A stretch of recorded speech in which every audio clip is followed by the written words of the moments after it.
akhir-akhir niki dengan maraknya para mubalek di pengajian-pengajian itu bagus.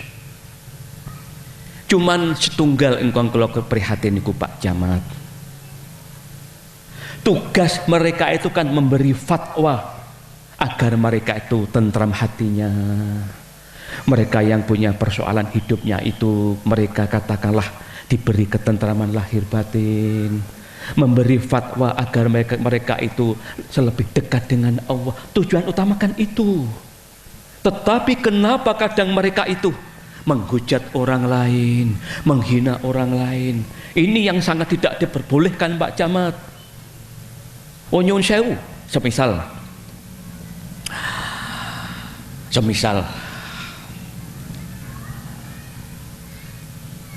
ada seorang mubalek,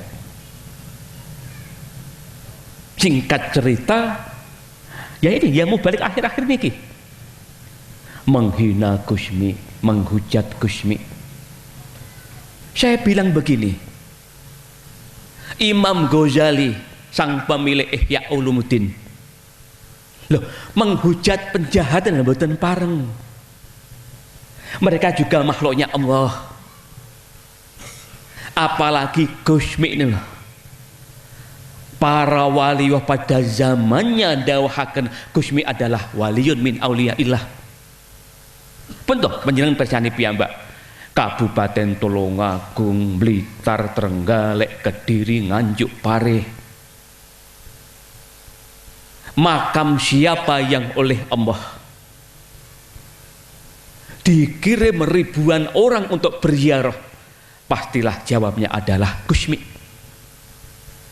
Tanda manusia pilihan Allah. Lah atur kula niki sempat dibantah tokoh NU di daerah Kediri. PMBN ngedikan mekaten,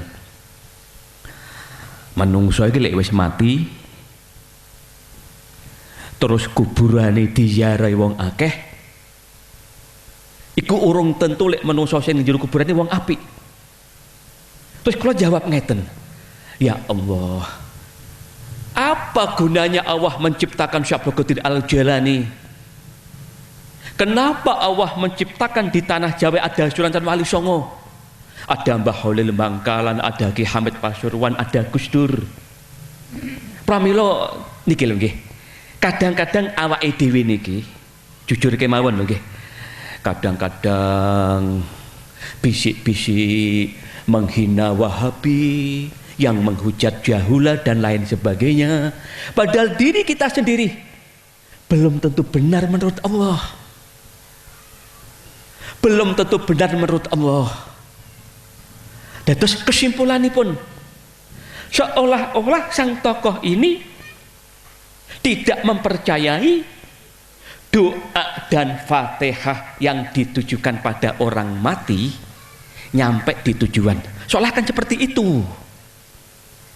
Padahal kan Allah menciptakan Gus Dur, Gusmi, ada Sunan Wali Songo yang dibanjiri para peziarah di daerah Indonesia ini. Sebuah bukti. Itulah salah satu contoh manusia yang ketika hidupnya punya ketakwaan yang tinggi.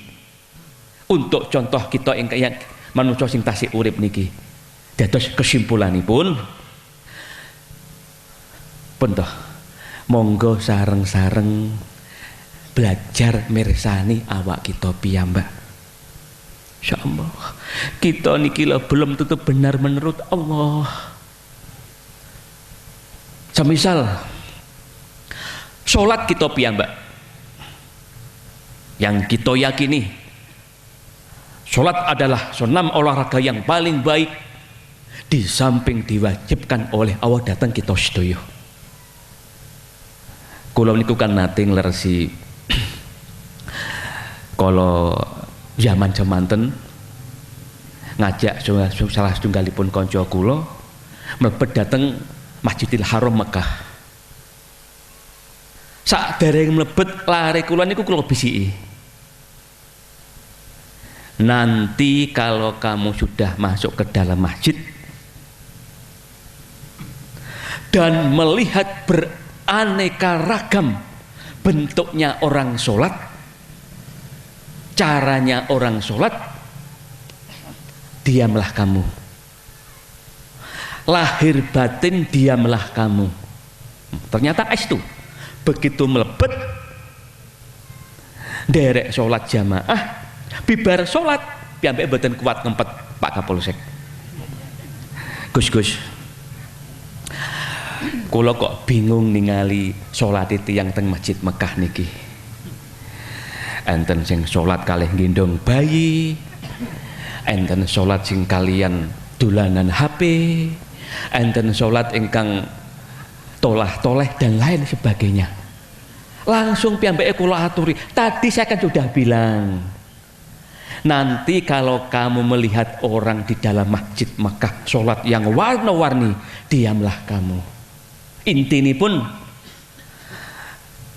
lihatlah sholat kamu sendiri. Ngoten Pak Camat nggih. Sholat kita ini juga belum tentu benar menurut Allah. Niki ingkang leres. Pramila sosok seorang Gusmi. Kula nate pun taket salah tunggalipun tiyang, Gusmi niku dibalik karohmahnya yang luar biasa.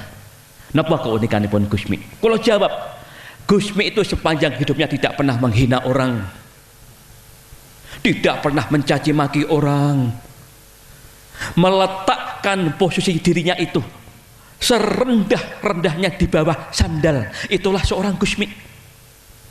Ketemu preman, ketemu maling, ketemu penjudi, ketemu orang mabuk, Gusmi selalu bilang, kamu itu masih lebih baik ketimbang saya. Niku lho Pak Polisi, seorang Gusmi. Ini kedadahan renungan kita sedaya.